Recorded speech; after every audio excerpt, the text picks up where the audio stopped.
I'm Zach Paige. I'm the general manager at Johns Creek Manufacturing.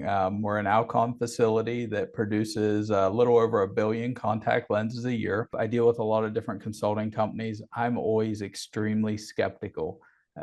CSI team is the one team that I will consistently have positive message for because it's truly changed the way our sites have worked. We've reduced our operating expenses by over $20 million.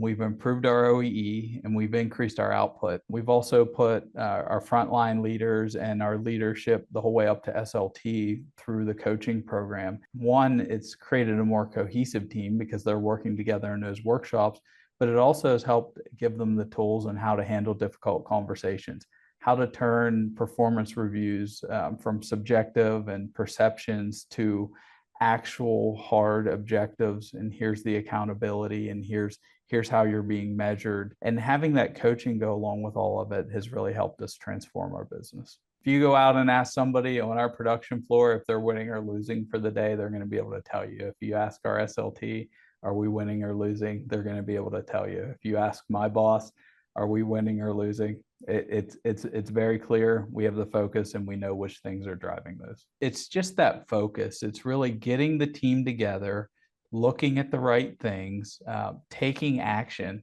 and having everybody march to the same beat. It's been phenomenal. One of the biggest supporters of the PBL process, of the Vigilant scorecards, and of the training that you're going to find, because it completely changed my initial perception of how it would work.